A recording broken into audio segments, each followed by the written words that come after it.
என்ன சித்தப்பா இங்க நின்னு பேசிட்டு இருக்கிறீங்க? ஒரு முக்கியமான கால்மா, அதான் இங்க வந்து பேசுனேன். ஆமா, நீ எதுக்குமா இந்த மாதிரி நேரத்துல எல்லாம் மாடிப்படி ஏறி வர? அது ஒண்ணும் இல்ல சித்தப்பா, நேத்து நைட்டு எனக்கு ஒரு கனவு வந்துச்சா, அத பத்தி யாராண்ட கேக்குறதுன்னே தெரியல. அதான் ஒரே குழப்பமா இருக்குது. ஐயோ, ஒருவேளை வளரு சொன்னால பொம்மி கனவுல வந்தான்னு அதே மாதிரி இவளுக்கும் கனவுல பொம்மி வந்து ஏதாவது வில்லங்கமா சொல்லிட்டாளா? ஐயோ, என்ன சித்தப்பா யோசிக்கிறீங்க? அதெல்லாம் ஒண்ணும் இல்லம்மா, எல்லாருக்கும் இது கனவு வர சீசனானு யோசிச்சேன். இப்பதானே மச்சான், வளரு, தர்ஷினின்னு எல்லாருக்கும் பொம்மி கனவுல வந்ததா சொன்னாங்கல்ல, அத பத்தி தாம்மா யோசிச்சுக்கிட்டு இருந்தேன். அட ஆமா சித்தப்பா, ஆனா ஏன் கனவுல பொம்மி அக்கா வரல. அப்புறம் அது வந்து பொம்மி அக்காவை கொலை பண்ணவங்க கூட நம்ம மனோ அருகிற மாதிரி கனவு வந்துச்சு சித்தப்பா.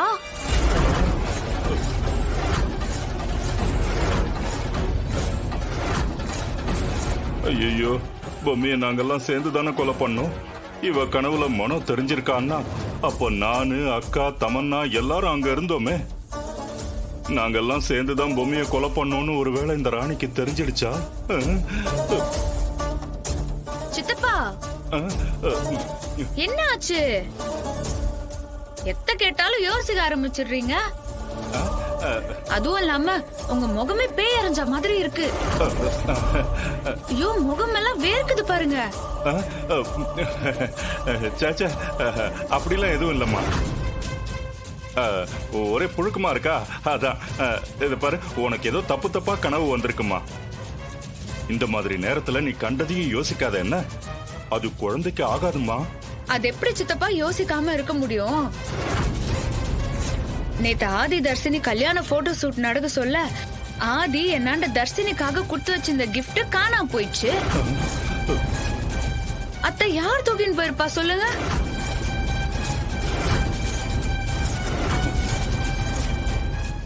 எனக்கு என்னமோ பொம்மி அக்காவை கொன்ன வீடியோ ஆதாரம் அதுல இருக்குமோன்னு தோணுது.